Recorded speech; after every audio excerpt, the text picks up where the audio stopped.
Just brutal, guys. Just brutal. Duke goes down to North Carolina 71-68 after having had the lead for Wait, 39 Jack, score was 74-71. 71-68. No. Yes. Okay. Look at the box score. This is a dumb thing to argue about, but that's clearly the frustration of Duke fans here.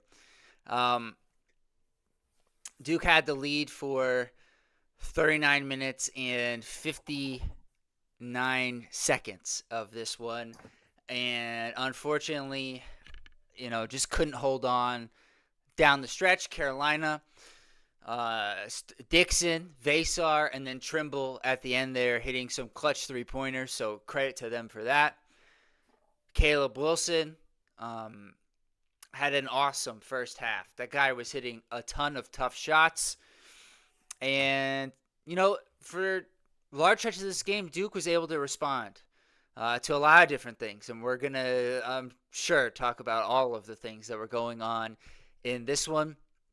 But, 21-2, and their two losses have come in the final seconds. They have just been really tough losses. And this one, much more so than Texas Tech. It was just at times really hard to watch in this one. JD, how are you feeling right now? I'm sure frustrated as I am. So I've been watching Duke Carolina games for the better part of close to, well, God, 55 years, maybe. I have never been so angry at how a game has been officiated, and I am not one to blame the referees. It cannot be that we have a total of 15 fouls and they committed a total of 7. It cannot be that they had one foul called on them the entire second half. It cannot be that we only got 6 free throws to their 14 made free throws. The referees should be ashamed of themselves. The fans storming the court not once but twice, and then the second time throwing a bottle at Shire's head. I have never seen less class in a horrible officiated game, in a game in which Duke had to play with both hands tied behind their back. Vasar, who couldn't get a bucket in the first half, was able to go at will in the second half because Gangba fouled out and Brown was playing with 3 fouls and then got his 4th. I am disgusted by the nature of the way in which this game let the players play. And I think Dan Schulman and Jay Billis, I don't know what game they were watching. It never disappoints. It was a close game. This should never have been a close game. This was just horrible officiating. And there was, go ahead, Jack. No, that was good. I was gonna let you keep going. I couldn't agree more. And let me bring up. I was gonna get to this later. I was gonna try to give Carolina some credit for some of the things they did, but and as you said before, you said for yourself you're not a blame the refs guy. I am really not a blame the refs guy, and you guys know that. You've watched our program for 2 years now. It's not something that we do. You mentioned all of the stats, so I won't go through them again, but we'll probably get to them again later. To me, you look at a game, Duke scores inside. We all know that. For Carolina to go the entire second half committing 1 foul is insane. For Henry Vasar to play 35 minutes, bumble around, lose his balance over the court, and not commit a single foul is insane. for Cameron Boozer, a guy who lives in the paint, to get 2 free throws the entire game is pretty wild. And I think the call for me, I mean, let's be clear, there were several. There were several in the way this game is officiated. But to me, the one that was like, this is over the top. And look, before I say that, I expect when Duke's on the road, anywhere, forget Duke. When you're on the road in college basketball, I expect the calls to go against just 60-40. That's just what I expect to happen. This was like 90-10.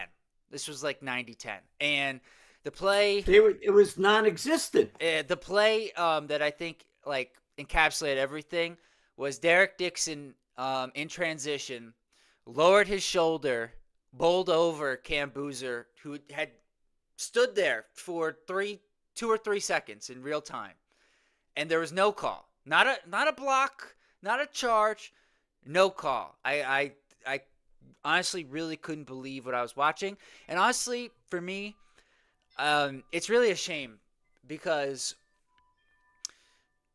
these games, Duke, North Carolina, should be about the game, and we've spent 5 minutes now talking about the refs and how this game was officiated, instead of talking about how great, Caleb Wilson played in the first half, how great Cam Boozer was in the second half. Dame Sarr was making plays all over the place, especially in the first 15 minutes of this one, or 25 minutes, I should say. And it's hard to talk about. It's hard to start somewhere else than the fact that how this was officiated. It really is. Look, if I've got this right, and in the chat someone can correct me, Caleb Wilson's last basket came with about, I'm just going to say, about 12 minutes left. He finished with a total of 23 points. He had a fantastic first half. He outplayed Boozer. He had a fantastic first half. Second half, he scored 6 points. How was Henry Vasar able to just bully his way in if Duke didn't have Brown and Gangba in such foul trouble that there was no way to come up with a way to, to stop him? And Vasar can play, my nickname for him, Vector. I'm not certain that's enough for him because there isn't anything that he doesn't cry about. So, I mean, I think Duke played a fabulous game. And yes, they got outscored down the stretch with your correction in the score, 42-27. They got outscored by 15 points. And there'll be those that'll say they still got outscored by 15 points and Duke could have held on to that lead. But it's sure hard when both two hands are tied behind your back, when you take out the entire front court. Yeah, it felt like at times in the first half that Duke couldn't look at Caleb Wilson. They were going to call a foul. Like, it's just unbelievable at times. Was it the second foul or the third foul on Gangba where Wilson's fading away and Gangba's like this and they called the foul? And listen, one thing we like to talk about with the refs is it called the same way?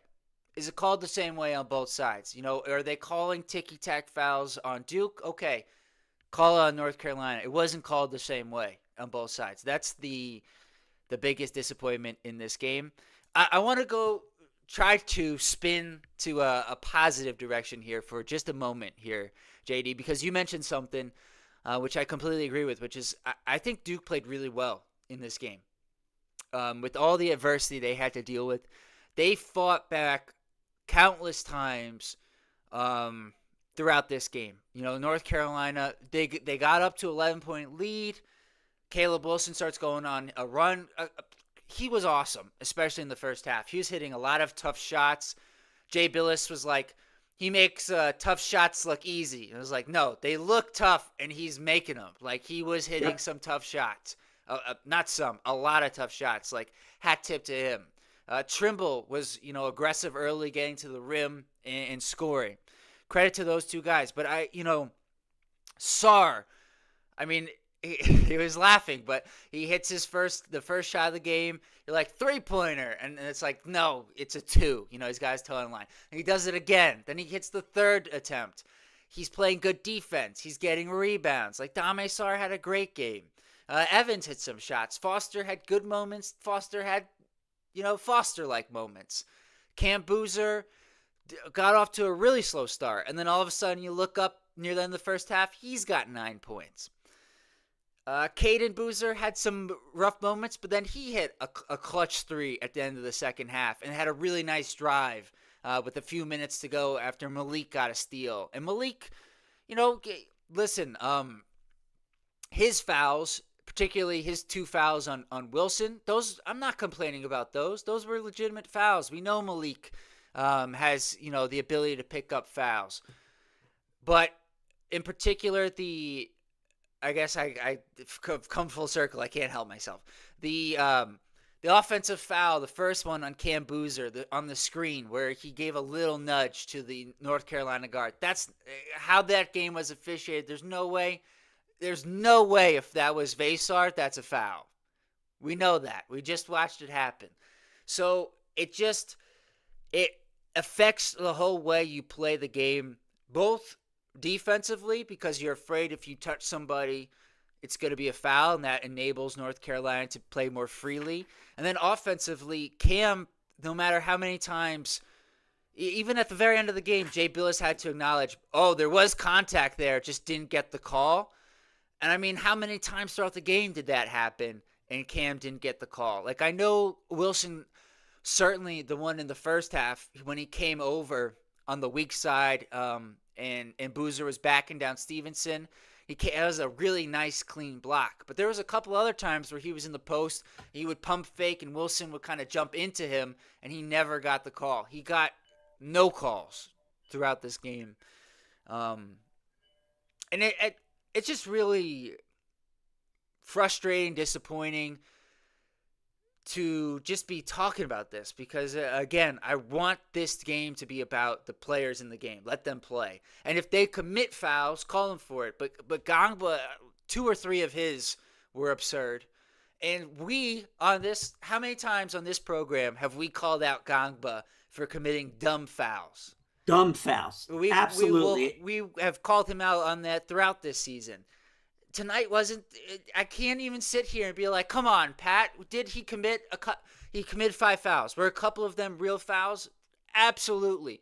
But a couple of them, he just absolutely, I've used absolutely too many times. He got hosed. He did. And I feel bad for Pat because in the opening segments of this game, he was dominating this basketball game with his defense, with his passing.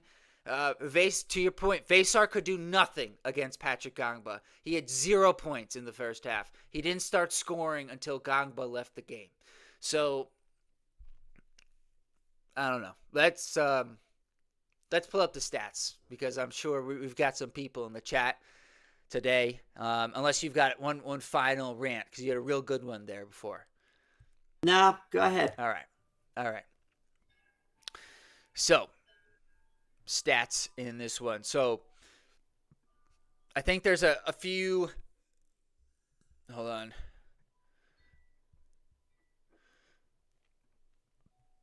A few key team stats. You talked about a couple of them before, but may as well bring them back up. 15 fouls to 7. 1 in the second half. And look, I'm also the guy who will say, well, sometimes that's the case because, if one team's shooting a lot more threes, you're not going to get, a lot more fouls called, right? How many threes did Duke shoot? 19. How many did North Carolina shoot? 19. You can't even make that argument. Free throws, you brought this up before, 14 for Carolina, 6 for Duke. The one thing Duke did a really good job of, which kept them in this game, allowed them to get 7. They had 7 more shots, but North Carolina had 8 more free throws, so it kind of evened out. They out-rebounded North Carolina 38-26. And if I may, JD, I'll try to sneak in one positive here. They did shoot 5 of 6 from the free throw line, 83%. And I normally would be happy, I know, I know, but I know. I'm not going to be, happy. Look, I recognize that our offensive output in the second half was only 27 points, and we got outscored by 15 points in the second half. But it's pretty hard to run your offensive set when your entire front line is trying to figure out how to play the game. Now, let me calm down a bit and take a step back from this. This is a really good experience for Duke when it comes to the tournament and when it comes to March Madness. What are we going to do to play? I even said to you, Jack, I would have Humania guarding Vasar and just foul him, put Vasar to the line who shoots like 50% from the free throw line. Come up with look, you're going to have strategies, because one of the things we pointed out was this was a possibility. We didn't think that all three guys would get into foul trouble the way they did, Yeah, yeah. but it was a possibility. I thought Wilson and Vasar, particularly Wilson, and he did to an extent. Don't get me wrong. Could put Duke in pressure because of the way he attacks the rim, and he did. He absolutely did, especially in the first half. Major credit to Caleb Wilson. I think that the only reason Duke had the lead for stretches in this game is because North Carolina did not, for whatever reason, understand that every time they brought the ball up the court, they needed to get the ball to Caleb Wilson, and they went away from him. It was really dumbfounding. He only had 6 points in the second half. Hard to fathom. Um, Cam Boozer, who had a slow start, finished with 24 points, 11 boards, couple assists. He did have 4 turnovers. That's the one thing. He did have a number of bad passes in this one. He just did.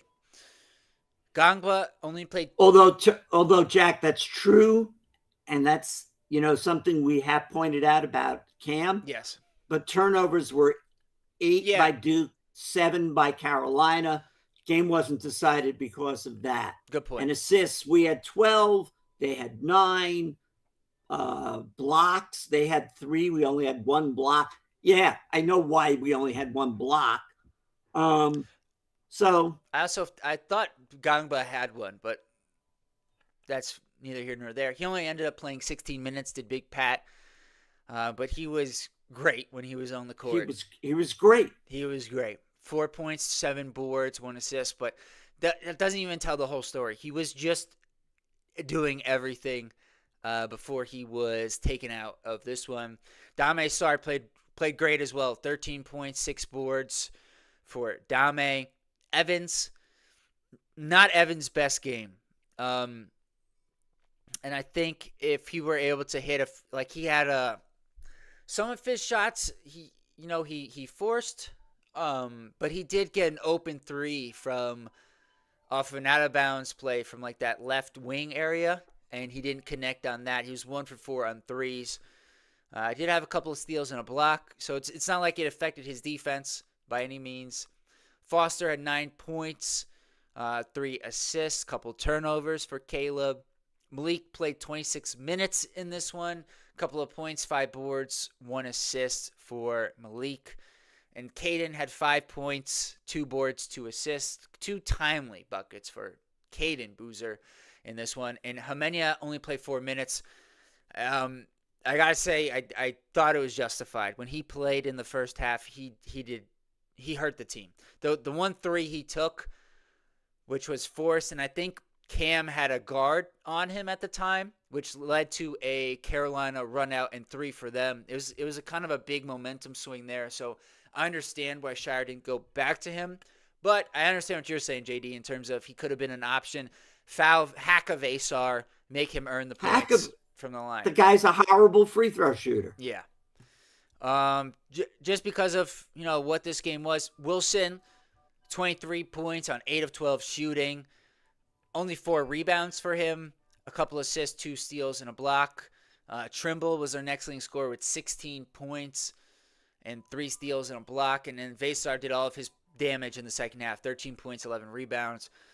All of it, really all of it without Gangba on the court. So just listen, going into this one, was it possible Duke was going to lose this one? Absolutely. We both had this. I keep fucking saying that word. Oh, I shouldn't have cursed. Whoops. Yeah, Whoops. pretend that didn't happen. I'm Bleep. sorry. Bleep. Yeah, bleep on me. We both had this as a 4-point game. Um, I almost had it exactly right except reversed. I had it as a 72-68 Duke win. It was the opposite, 71-68. So we knew this could be a close game, but the way this transpired was gross. I'm running out of adjectives here. So while we've been talking, I hope someone had a chance to listen to Shire's postgame. Yeah, I don't know, but we're gonna go to the chat here, JD. So we've got Laura in the chat. What's going on, Laura? She says we were just outplayed in the end. Revenge in a month at home. Boy, I mean, we're going to be looking forward to that one. I'm sure, particularly Cam Boozer, Patrick Gangba, and Isaiah Evans are going to be really motivated for that one. And I hope, I would have never said this 5 years ago, but I hope Roger Ayers is calling that game. I don't want to see these three guys. I don't want to see them for another Duke Carolina game. That was absurd. Swisher. Yeah, at least we led the whole time till that last shot. Our last attempt, even the announcers said there was contact but no whistle. Plus that obvious charge. Whistle was really unfair. Yeah. No, when you want to jump in here. I'll keep reading. Pow Pow 411. Thanks for joining us. That final play calling is bad. Why it's 4 out and Cam do your magic?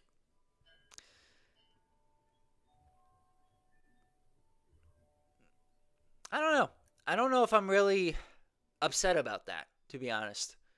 How do you feel about that? I feel that you give it to Cam in the end, he gets to the basket.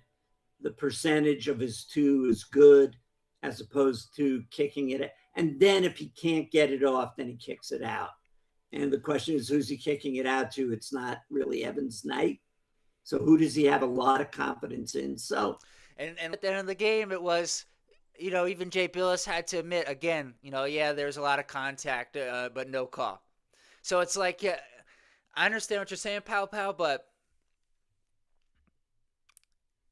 they did the right thing. He got fouled driving to the rim, and there's no call. I don't know. Techman Dave, Carolina got one foul the entire half. It's just like not possible. Yeah. We got a Tar Heels fan in here. Jay Canes for life. Tar Heels. Techman Dave says 17 Duke fouls, 5 Carolina fouls in a game. I think it was 15-7, but either way, unbelievable to watch. Swisher says Boozer's stat line was better than Wilson's. That's a plus. We will get them in Cameron. They needed the win more. Boy, could you tell that Carolina needed this win. You could see the reactions of their former players in the crowd just losing their mind. Roy Williams losing his mind. And then, as you said, for them to storm the court not once but twice, I still can't believe they stormed the court in a Duke Carolina game. Like, I totally expect it to happen when Duke plays Boston College, or if Duke plays Cal. But Duke Carolina, it's two blue bloods. Like, I was shocked, quite frankly, and I think it says where they're at right now. And I think it's worse than that. You throw a bottle at Shire's head. Yeah, that was crazy. That's just ridiculous. And you could tell they got to get security to surround the Duke players. We've seen that happen before. I mean, it's just, yes, celebrate if you're a Tar Heel fan, a little more class. So, Great shot making by Trimble. Vasar, yep. Dixon, they hit clutch shots like that. Not here to take away from them hitting clutch shots at all. Not at all. Just you know, try to act like you've been there before. Which for Carolina, you have been lots of times. This is not a rivalry because Duke's won 85% of the games. It's 50-50. They put up the graphic 10 times during the game. It's not like I don't know. It's just mind-boggling to me. Swisher says Boozer's stat line was better than Wilson's. That's a plus. We'll get them in Cameron. They need to win more. I just said that. I am losing my mind here. Laura says we need to beat Clemson next Saturday at home to be able to keep first place. I mean, yeah. I mean, we also. I mean, who do we play? It's 4 consecutive Saturdays where we have games No, of that course. matter. Yes, but I just mean we've got Tuesday coming up at Pittsburgh. So obviously, I know Laura's not looking past Pittsburgh, and Clemson is the legitimate ACC regular season champ contender. So I understand where Laura's coming from, but just one game at a time right now. Can't look past Pitt, even though they are not any good. They are just not good. Joe M, what's going on, Joe? Yay, we have North Carolina trolls here. we do. We do. That's just that. It's a sign we're doing some good things here. Unfortunate how we had to get here though. Techman Dave, Duke played well. Foul trouble killed us. Period. They still fifth in the league, but hey, at least we beat Duke. Yeah. That's the worst part. Duke did play well. Like we did play well. The amount of times that they showed like resilience and fight throughout this game. Honestly, I come away from this game feeling really good about this team. Like really good about this team in terms of how they respond to adversity. Would have felt much sweeter if we could have been sitting here and Duke would have won this game 70-68, and we could say they won this game despite everything going against them. For sure, caught myself. But they showed a lot of heart and resilience in a tough environment with almost every call going against them, and doing it with rotations that they're not used to, and Cam getting off to a slow start, and other guys stepping up. So I'm really proud of this team. They really showed me a lot of grit tonight. Jack, it was 68-62, and I give a lot of credit to Dixon hitting a three from outside and Basar hitting a three from outside to Yep. tie the game. And that at that point, if you're isolating the game at that point, two guys put up a three and they're clutch threes, and then they win in a clutch three from Trimble. So they didn't win at the foul line where it was grossly unfair and all the reasons that we say for 35 minutes, 37 minutes, 37 and a half minutes, this game just was not called fairly. Well, However, to UNC's credit, they hit three-pointers down the stretch, which they couldn't do. And, at times I thought even on the game winner by Trimble, Saw runs over to him, but it really, if you look at it, it really was Foster that lost his man. the only thing I would add to your point, like they hit big threes. Like Big they hit threes. big threes. The only thing is in the last 2.5 minutes, Cam does drive to the rim with, what was it, 12, 15 seconds to go. And there's a lot of contact by Vasar, and it's not called. And that changes the way that last possession goes, because is Cam a lock to go 2 for 2 from the free throw line? No, he's not. But he's definitely getting one. And that changes how you feel in terms of a tie game. You've got going to overtime and Malik Brown's got 4 fouls, you got a very good chance of Vasar going up a big advantage for North Carolina, right? So it's almost like you're Well, playing. with Gamba out of the game and Brown with 4 fouls. Right. So it's like they've their last possession, they're playing with house money versus down by 1 or 2, and there's a lot more pressure to make a shot there. So I think it had, but Dixon 3, Vasar 3, and then Dixon also with a nice pass to Trimble for the 3. Time and possession, really smart play by Dixon there. Let's see here. Let's see. Swisher says it was bad. Man, North City flip. What's going on, North City? Man, the refs controlled this game. Swisher, the charge that wasn't called, the Boozer's last attempt, even the announcers pointed it out. William Powers, Duke got hosed. You're trying to tell me they had one team foul down the stretch. They ran over Cam with a no call. This was scripted. And Jack, let's look, if you like our video, subscribe. If and admittedly, we're a little animated at the way we lose to our biggest rival, but it is frustrating. It is a frustrating way to lose a game. If we lost because Caleb Wilson played, okay, Caleb Wilson's one of the 5 best players in the country, and that's why we lose. I could understand that. I gotta be right back. Hold the fort for a second. Hold it down. Okay. I'll just go on a rant. I get to a certain stage in my life here where it's like, how many more of these games are going to watch? It's great that the score is competitive. It is great that we fight back and we get, we build back the lead.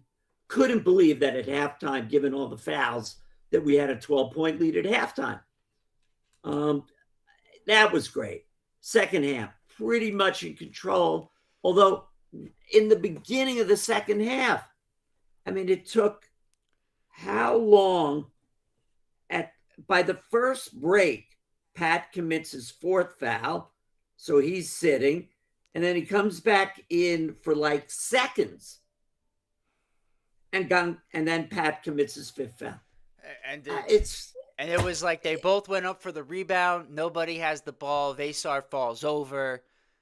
By the way, Duke gets the ball. It squirts out to Evans, and then they called the foul. Right, late. Yeah, it's I don't know. And we hate saying that refs being outplayed till the last shot.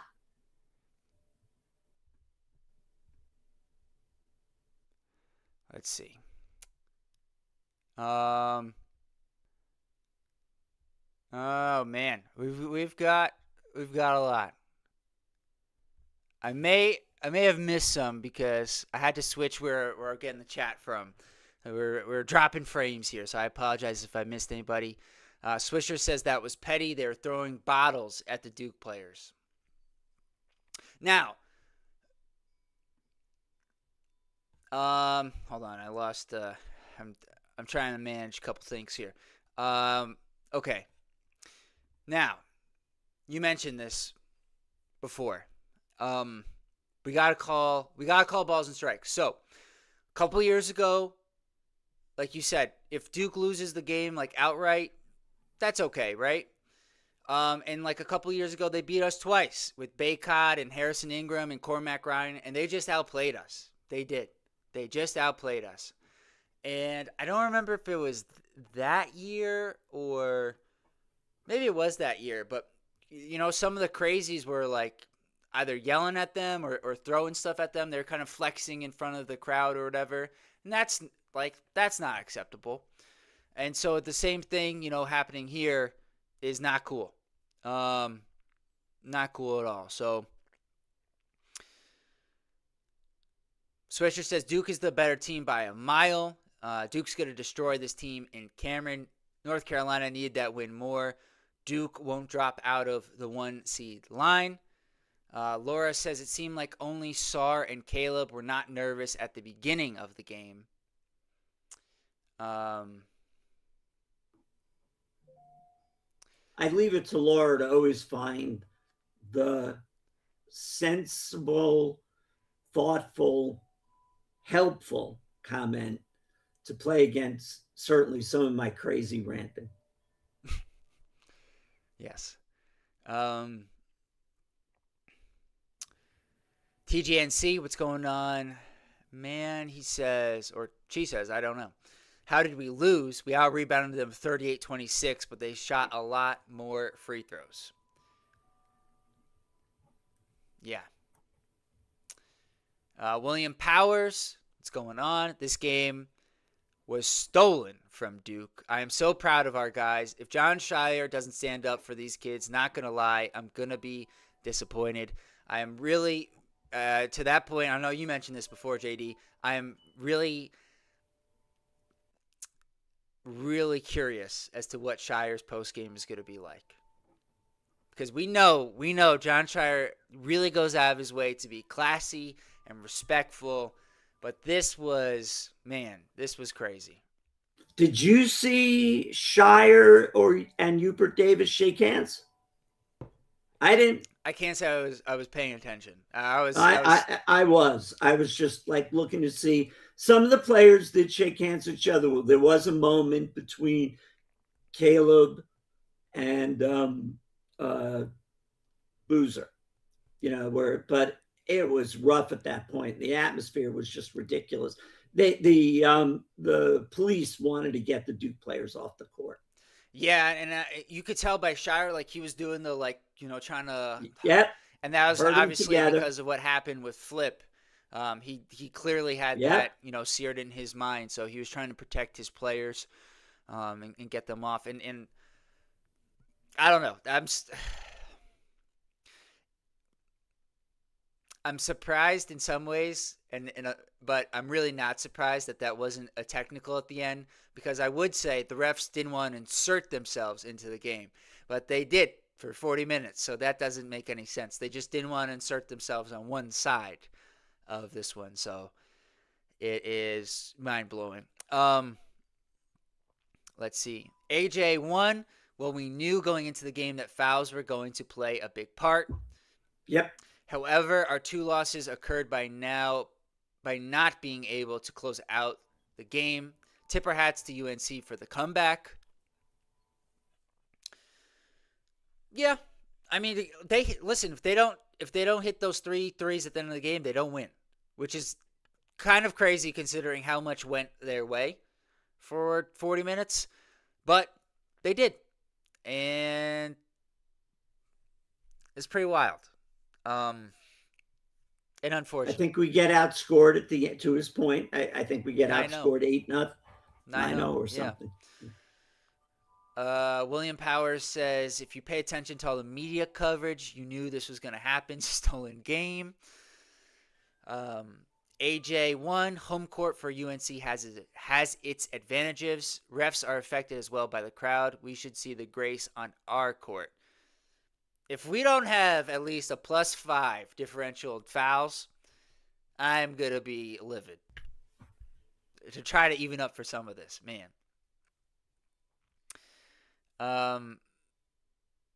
Switcher says, takes a COVID year with fake fans to get a properly officiated game.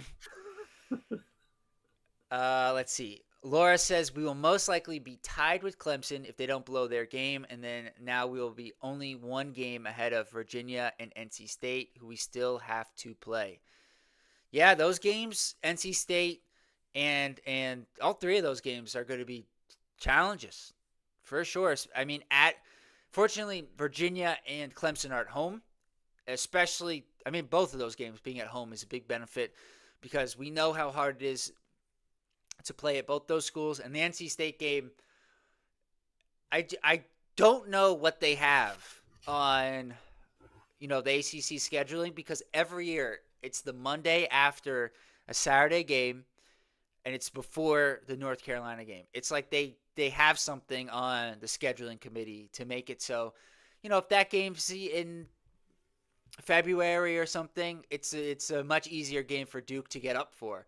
But it ends up being the Super Bowl for NC State in the game before the game for Duke. It's every year. I don't know how this happens.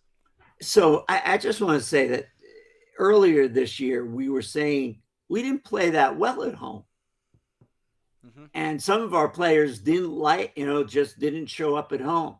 This has got to be where, between Virginia,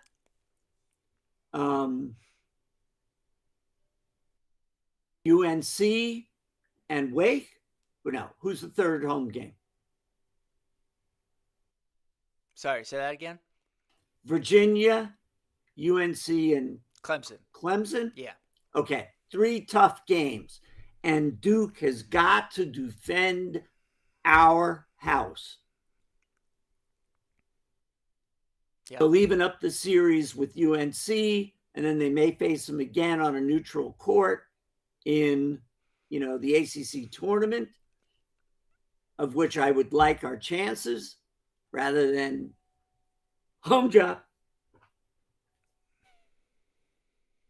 Yeah. Yeah. AJ says UNC fans storming the court like a mid-major school upset. Wow. A lot of people talking about the storming the court and the bottles being thrown. Laura saying any student who threw a bottle should be permanently banned from future games. Laura, that is the most negative. I always rely on you to help us stay focused, but I couldn't agree with you more. That was just horrible. And for what? I mean, it was a close game, close rivalry, and they got to protect the Duke players again to get off the court. Jeremy Farrell, what's going on, Jeremy? Let both teams play. You are right. Malik Brown, he's got some fast hands. I can't wait for UNC to come to Duke. We are going to beat them because this is a revenge game. You could tell by how they were reacting that they really felt last year. Like, it really hurt them. But, boy, did they get help.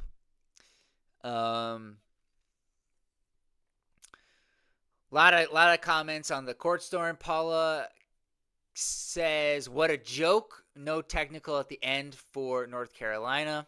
Yeah, still weird. Joe M, looking at the positive. Thank you, Joe. Sarr was amazing on offense. Incredible. Cam's defense looked so good in the first half until he was in foul trouble. Yeah, the one thing I thought was he wouldn't have to guard so much on the perimeter. And I mean, the Dixon 3, he didn't get quite out, but man, he defended well. Like, Caleb Wilson hit some tough shots over him. Okay, Caleb Wilson's a great player. That's gonna happen. He had a really good defensive game. Vesar did score on him a few times, but Vesar's 7-1. And he's one of the few people who's got big size over Boozer. And okay, Boozer but was limited. But Gangba defense on Vesar was phenomenal. Vesar didn't score in the first half. Patrick Gangba not being able to play 30 minutes in this game, or even 25 minutes in this game, the way he was playing the first 7-8 minutes, whatever it was, unbelievable. And it took a couple of bad calls to get him out of the game because, boy, that guy was affecting the game on both sides of the court. Passing the ball, defending multiple players, scoring as well. Just, he was in line for a big game. I just watched recently, Remember the Titans? And there's this one game in their playoff run where they're absolutely calling the game against the Titans. And one of the two coaches on the Titans goes out and says, "Call it fairly. Just call it fairly." And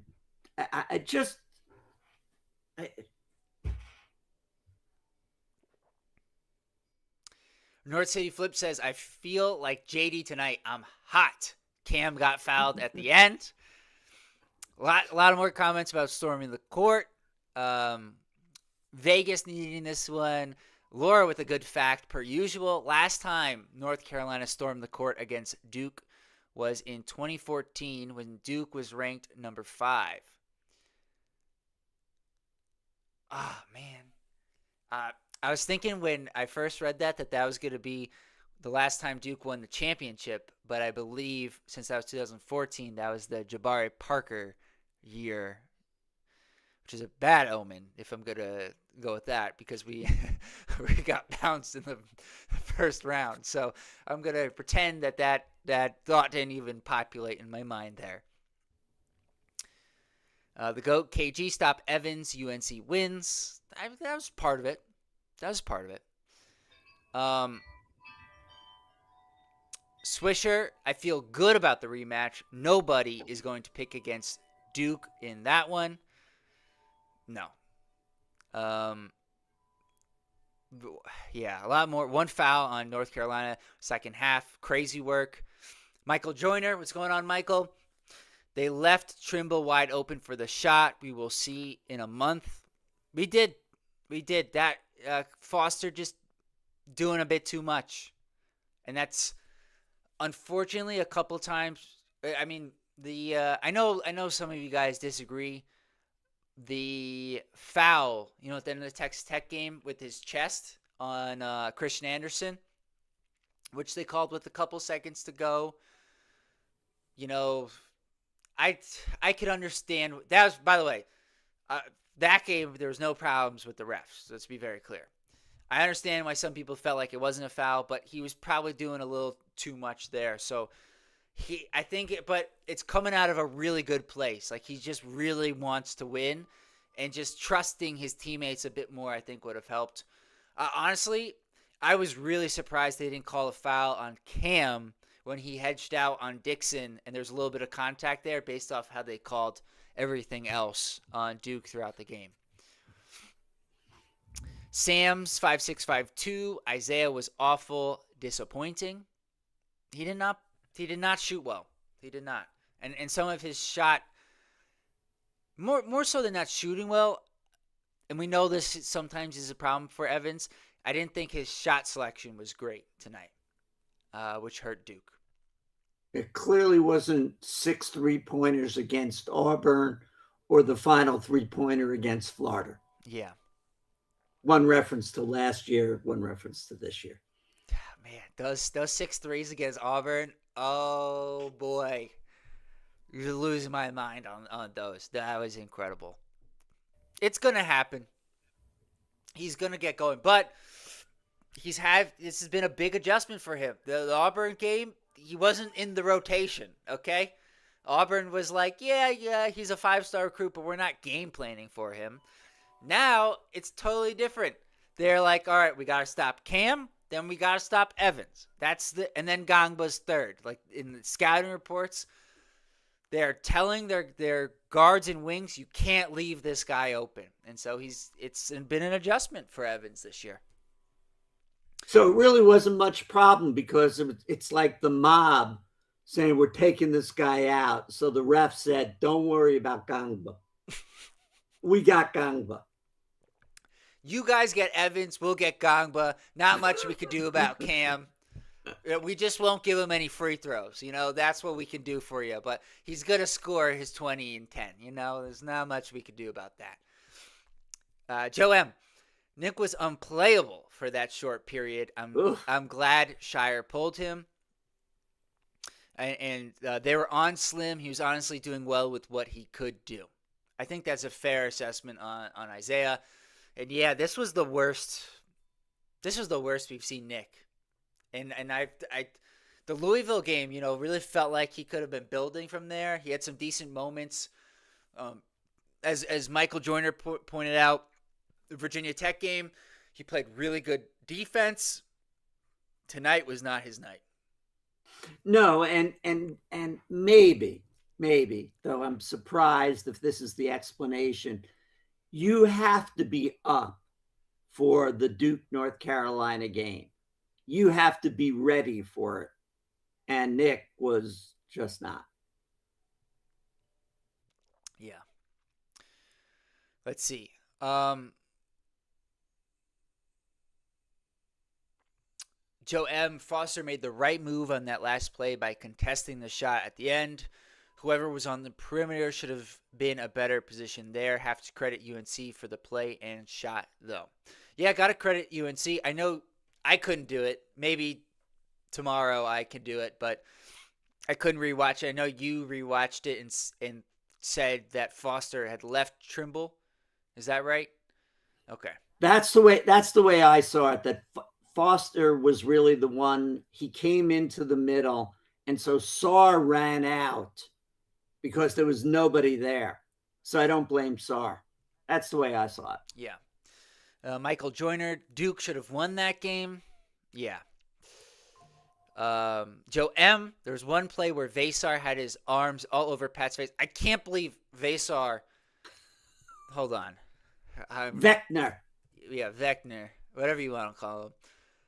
I can't believe this guy played 35 minutes and didn't commit a foul, and he averages 2.7 fouls in 31 minutes. It's not like he didn't make contact with people. It's yeah. All right. I don't know. I'm running out of words to say here. I'm glad you guys have words because otherwise I'd be just saying the same thing over and over and over again. Which we basically are, but we are giving me different ways to say it. So I appreciate all you guys in the chat. That's why we do the show. Yeah, it's a good therapy session. I feel a little bit better now. Not a lot though. This Texas Tech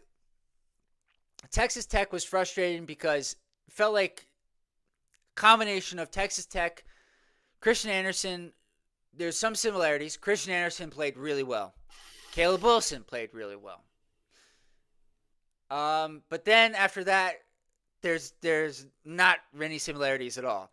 I felt like Texas Tech, Grant McCaslin outcoached John Shire. I didn't feel like that was the case in this game. I didn't think Hubert Davis put on a master coaching session here by any means. I felt like in the Texas Tech game, for as good as Texas Tech was in the second half, Duke beat themselves. And I didn't feel like that was the case in this one at all. Were there some plays that, I'd like to have back? Yeah. But that's basketball. You're not going to play a perfect game.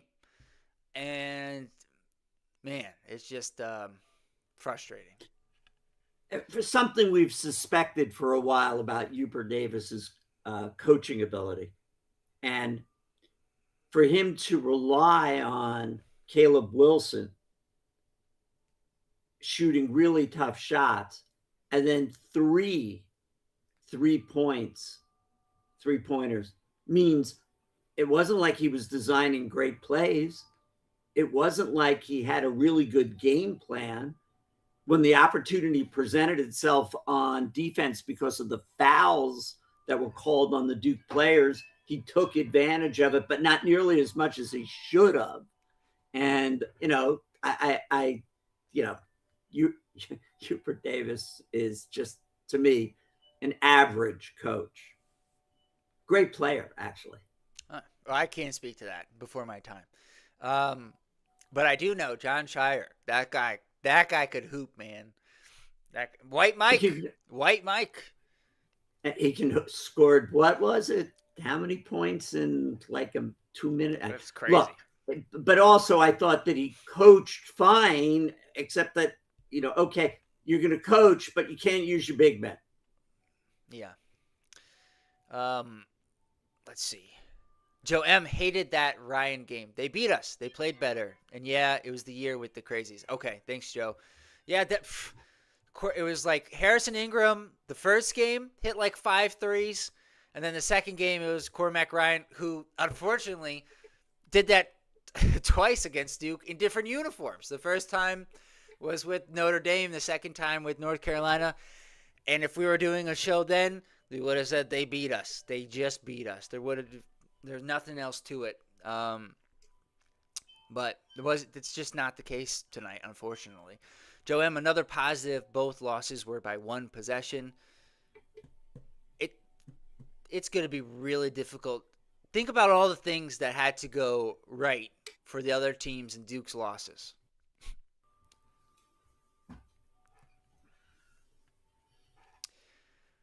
Um, let's see. See Prince. Thanks for joining us. Foul trouble and missing bunnies cost this game, but one foul and a half. Sam's 56-52 was encouraged by Dame. Isaiah has to improve if we are going to make a deep run. Pat needs to stop stupid fouls. I think Pat did. I don't think I don't think he committed stupid fouls tonight. There have been games, Yes. so you're right about that, and we pointed it out where he ticky tack fouls, and these were he played great. So I can't agree that tonight he committed bad fouls. Laura says the ACC needs to grow a backbone and start giving fines for storming the court. It seems like it only happens to Duke in basketball. Well, especially lately, Duke's been the only big game consistently over the past couple of seasons here. But yeah, I still can't believe they stormed it before in 2014. That's wild to me. And I just am surprised that North Carolina has done it apparently now twice, but at all is just. It's not like they weren't a ranked team coming in. Listen, Trimble hits that shot, and I mean, I think a lot of us, I thought there's a little bit of time, but let's say that was the end of the game. Their bench and players should have been, going crazy on the court, celebrating. You're losing the whole game. You hit a shot to win the game. They rightfully so. But the fans storming the court, what are we doing here? This is, I don't know. It's just not Duke, North Carolina, as far as I see it. Joe M., we needed a loss to get the team back on track before the NCAA tournament. Glad it was by a good team instead of someone else. Still not glad about how they came back with the fouls, though. Well said. Laura says, I am not in favor of bad behavior. That was nice. It's a good rhyme there, Laura. Good explanation as well. Jeremy Farrell, we won this game because we led the whole time till they made that lucky shot. Some of that, but they hit three shots towards the end there. Joe M, and then I need to get some water, so I need you to hold it down again. I honestly thought Boozer did a really good job against Wilson, better than Malik at times. Maybe should have had Boozer guarding him more. We needed Pat on Vasar. Vasar started scoring once Cam got put on him. Maybe should have had Malik on Vasar and Boozer on Wilson still when Pat was out. All right, take it away for a second. Yes. I don't have the benefit of seeing the chat, so I'll do the best I can. By the way, anyone catch, has Shire gone on with post-game conference? If so, please put his reaction in the chat. I see Jack coming back in, so we'll turn it back to him because he can read the chat. You're on, Jack. Okay. The chat. Okay, cool. Laura with another good stat. This was the first game that Isaiah scored double figures that they lost. Oh yeah, that's the Texas Tech game. He was had the flu or something. He barely even shot the ball in that one. Good stat. AJ, will be interesting to see how UNC plays their next game. They put a lot in this win. Wouldn't surprise me if they lose the next game. We weren't going undefeated. On to the next game. Big games left. It's a very good point, AJ. I am curious who they play next. Very good point. They play at Miami. Listen, Could our guy Jay Lucas get us a little revenge? We'll definitely be rooting for Jay Lucas, and that I mean we root for Jay Lucas in any game where he's not playing Duke, but especially so. Good call out, AJ. And then the other thing that AJ said there, which I think is a good reminder. Of course, we want to win this game against our rival, but I think for Duke's ambitions are a little bit higher than where North Carolina's are right now. Duke wants to make the Final Four and win a national championship. Going off of how North Carolina reacted to this, all this was their Super Bowl. This was their championship. And I said that in the pregame where I said this Duke needs North Carolina needs to win this game more than Duke. But for me, the problem is we do have a number of big matchups, and we're ranked 4.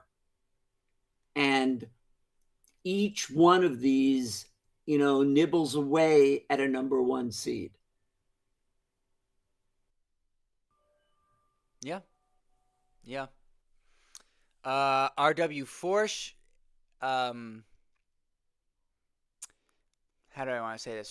Family show, Isaiah, and all that ego ish. If he was all NBA like they say, he makes a lot more of what he missed tonight. And then he put in parentheses, I wonder if you guys read this tonight.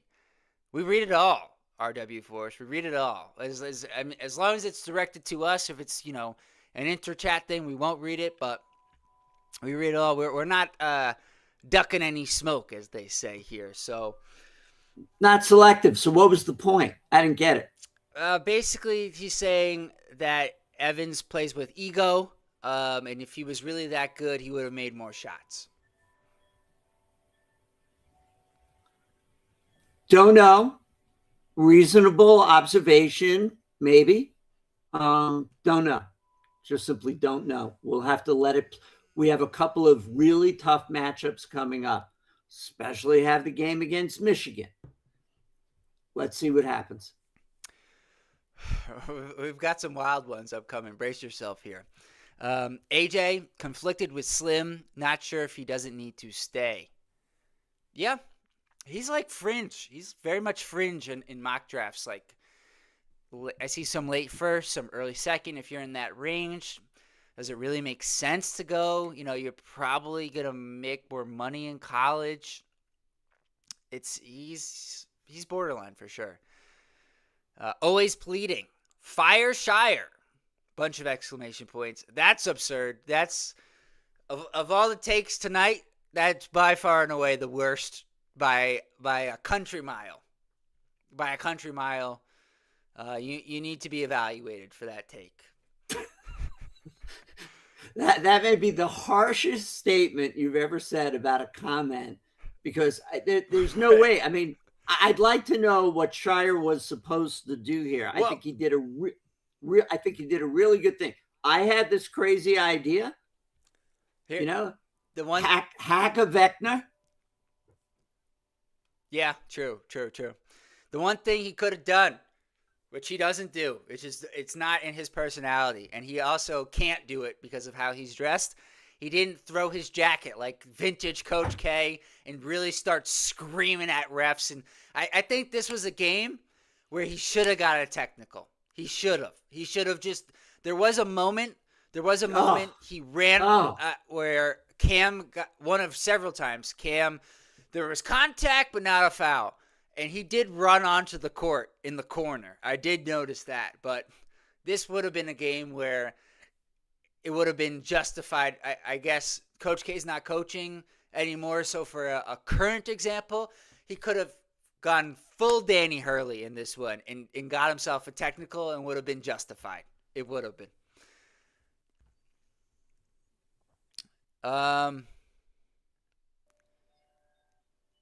AJ finishing his thoughts here. Sorry, on Evans. Maybe NBA may be a little too much with his game now. Hate to see him navigating the G League. He still needs work on his game. He's got a very important next 2 months for him in terms of where he's at with that um, process. Blue Devil 89, thanks for joining us again. I really hate ref talk, but when it's obvious, it's obvious. One foul called on those M family shows in the whole second half. I wish I would have corrected myself earlier. Second half is insane, but we still have to be better. I really hope we get better from this loss. I think that's a nice summary. I agree. I actually do. You know, you're playing with two hands tied behind your back. You have to come up with a different strategy because that's the hand that was dealt you. And so, therefore, I hope we can learn from this loss.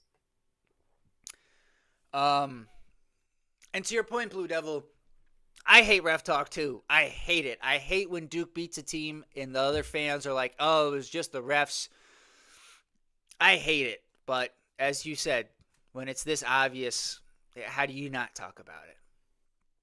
We've gone 22 games without, with really trying not to do it. I haven't had it. This was far and away. I mean, and it's easier to do when you win.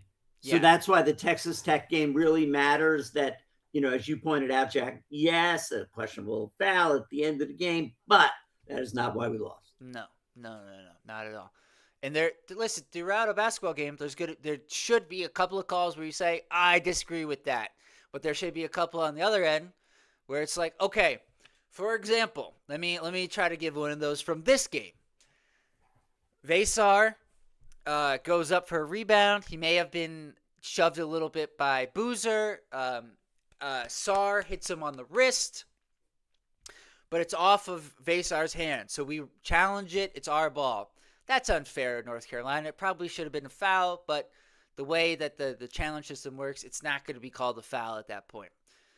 A few plays later, Cam seemed like had a good move, and they call him for a travel. Now, a couple of plays before that, it did seem like he did travel. They didn't call it.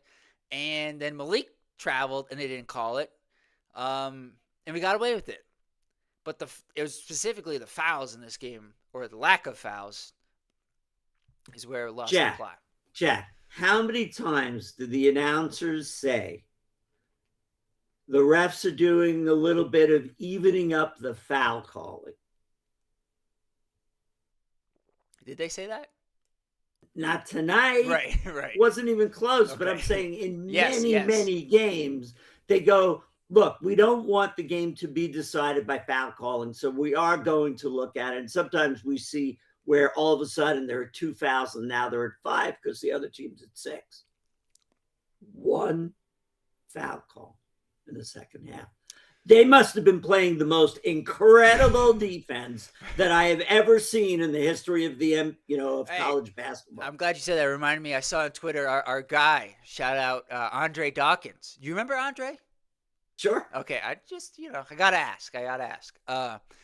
He said, boy, this was when we were just 13 minutes into the second half and they had one foul. He said, boy, North Carolina has a reputation of being a great defense. That's why they only have one foul in 13 minutes. They're like an average defensive team. This was insane. Okay, let's try to get through a few more.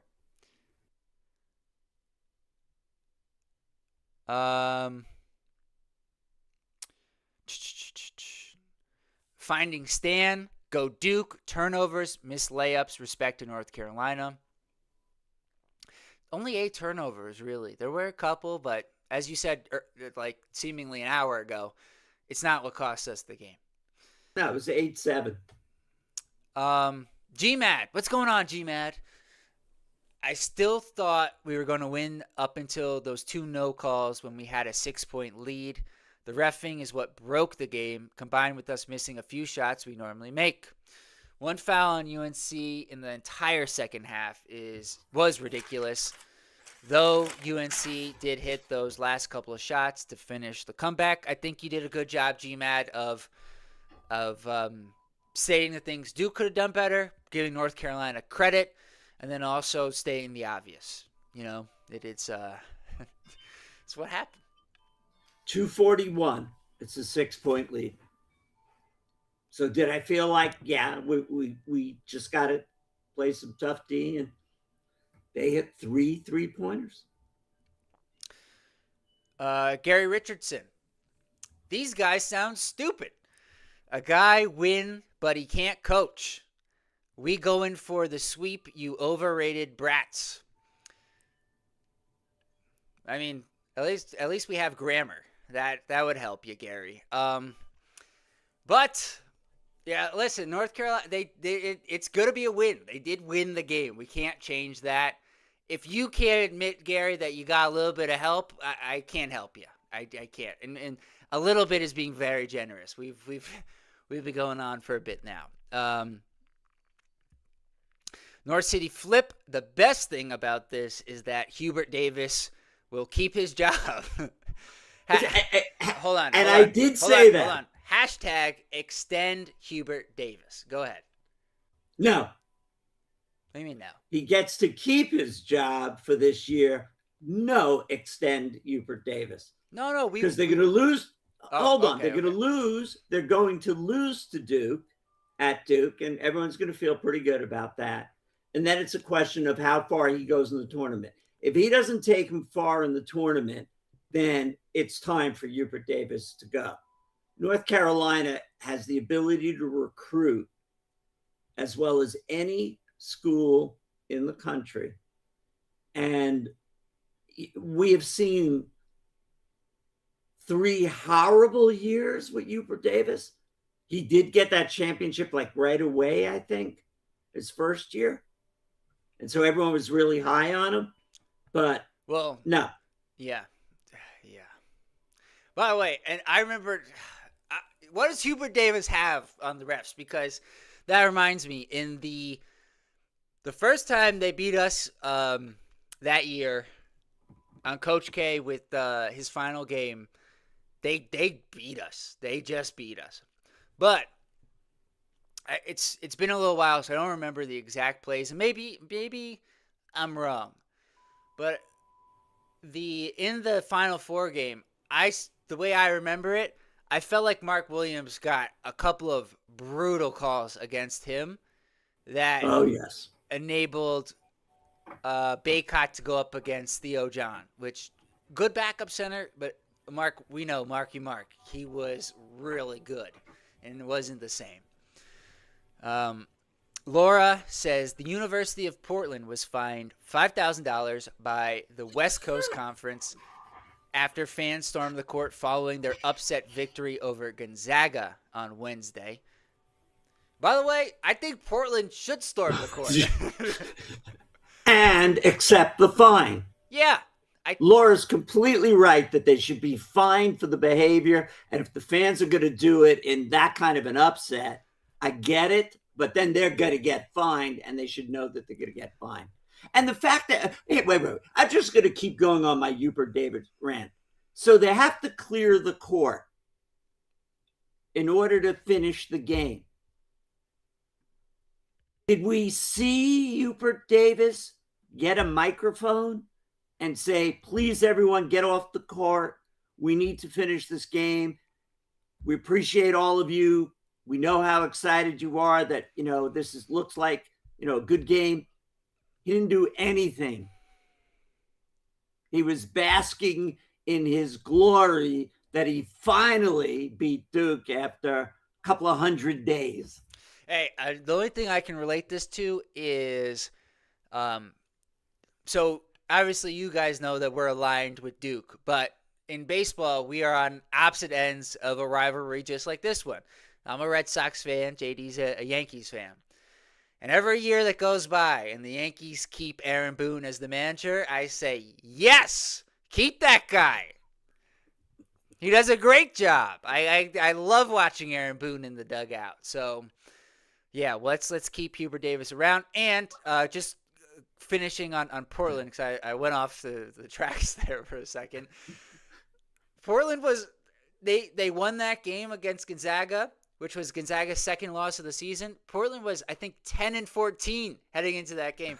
They should have stormed the court. They should have stormed the court twice. Not North Carolina, Portland. That's what it's for. All right. Now, for the heated rivalries, this family is also a Buckeye family. Hmm. And so there have been definitely storming of the fields between the Michigan Ohio State rivalry. And, but sometimes in those games, one is such a clear favorite. Yeah. And, but there's been a lot of classlessness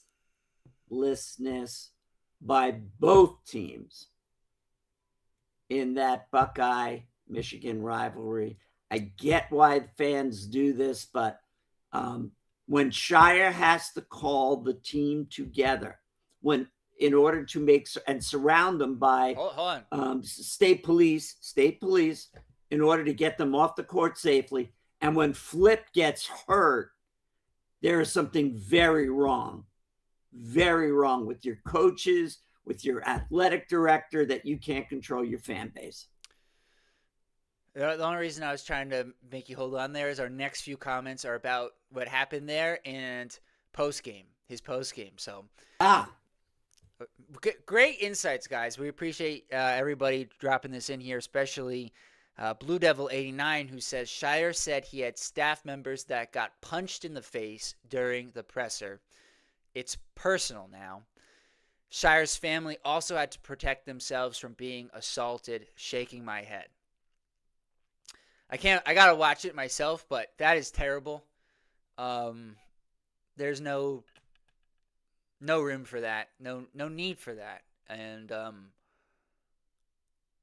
you won on the last second shot. You didn't beat them by 30. I mean, this was no beatdown. I mean, yes, it was a great shot. Otherwise, we were going to overtime. And I'm not certain, look, with all the guys in foul trouble, it would have been a tough game to win. But the fact that you stormed the court twice, let's see, the game ended about an hour and a half ago. To the people still listening to us, Jack, I don't think I've calmed down one bit in an hour and a half over this game. But take us home. We got a few more. GMAD will feel better about this loss when we beat North Carolina by double digits in Cameron. Yes, we will. Laura Markles says Isaiah is going through what I call the sophomore slump.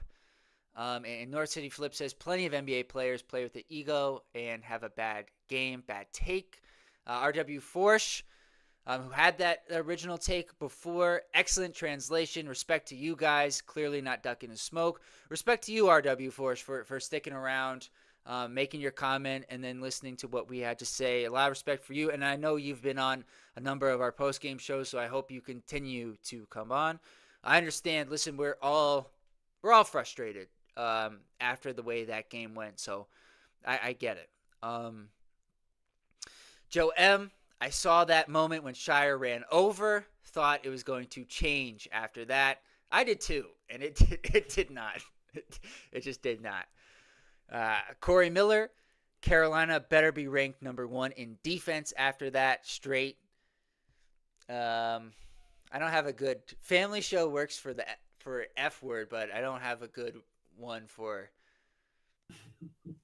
that. We'll have to move on. Let's see.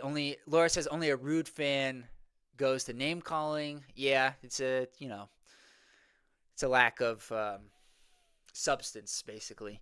Average Joe, hope you're watching closely, gentlemen. I promise you this is exactly how their season will end this year. Not be UNC, but at the buzzer of a game they absolutely should have won and led all the way. Again, I said this before. Texas Tech, you can make that argument.